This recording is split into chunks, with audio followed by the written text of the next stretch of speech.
Hi my dear friends කොහොමද ඉතින් ඔයාලට මම හිතනවා හැමෝම හොඳින් නැති කියලා.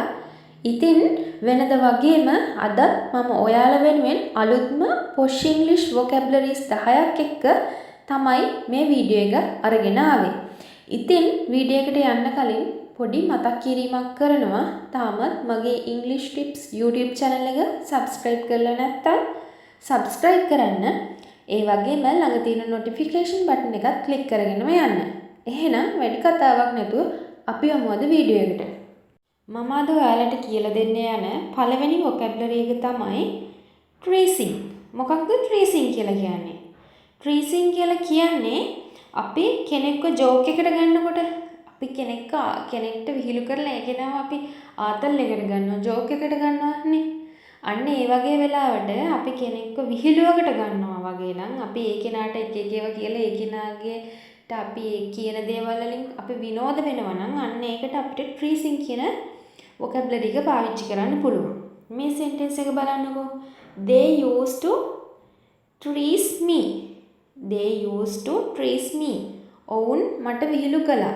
They used to trace me. Second vocabulary is handicap. handicap මොකක්ද handicap කියලා කියන්නේ? handicap කියලා කියන්නේ මොනවා හරි දෙයක දියුණුවක්. බාධාවක් එහෙම නැත්නම් ප්‍රගතියක් වළක්වනවා නම් අපිට ඒකට පාවිච්චි කරන්න පුළුවන් handicap කියලා. මේ example එක බලන්නකෝ. Poor eyesight is a handicap. Poor eyesight is a handicap. ඇස් පෙනීමේ දුර්වලතාවය බාධාවක්. ඊළඟ vocabulary එක තමයි put across. put across. put across කියලා කියන්නේ put across මොනවා හරි දෙයක් හොඳට ලස්සනට පැහැදිලි කරනවා නම් අපි මොකක් හරි දෙයක් හොඳට ලස්සනට පැහැදිලි කරනවා නම් අපිට ඒකට කියන්න පුළුවන් put across කියලා.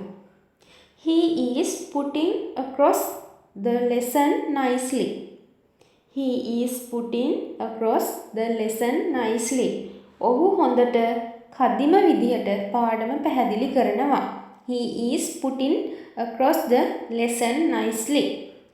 Next vocabulary is cheapskate. cheapskate. මොකක්ද cheapskate කියලා කියන්නේ? cheapskate කියලා කියන්නේ low baked. කුණෙක්ට ඒ කියන්නේ ලෝභකම් කරන කුණුකම් කරන කෙනෙක්ට අපි සමහර වෙලාවට පාවිච්චි කරන posh English vocabulary එකක් තමයි cheapskate කියලා කියන්නේ. මේ example එක බලන්නකෝ. He is such a cheapskate that he cuts his hair himself. He is such a cheapskate that he cuts his hair himself. ඔහු මාර කුණෙක්. ඔහුගේම කොණ්ඩේ කපා ගන්නවා.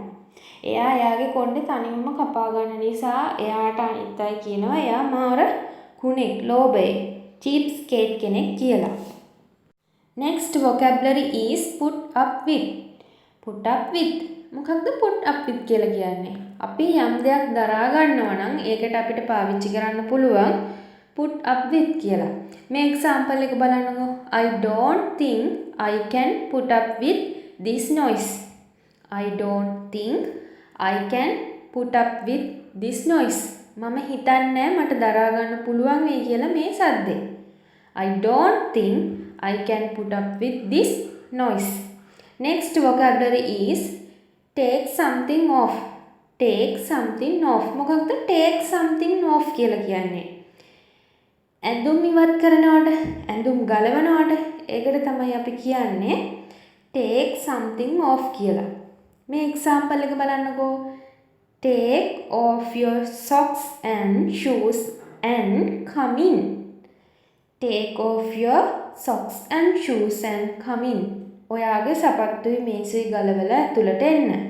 Take off your socks and shoes and come in.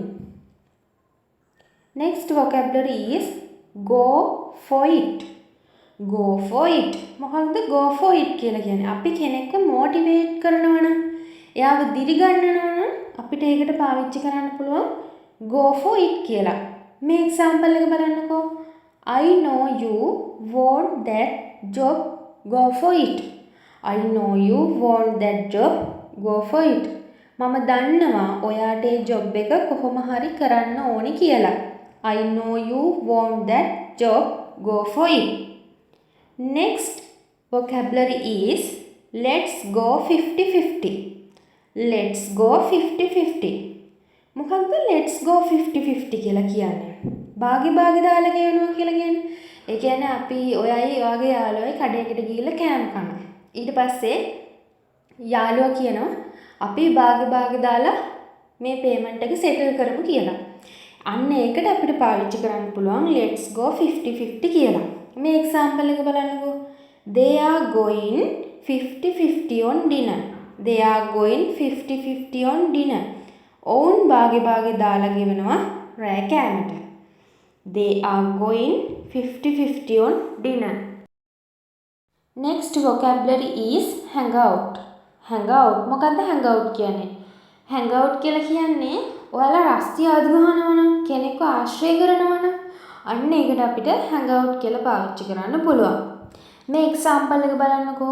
My friends and I used to hang out in the park. My friends and I used to hang out in the park.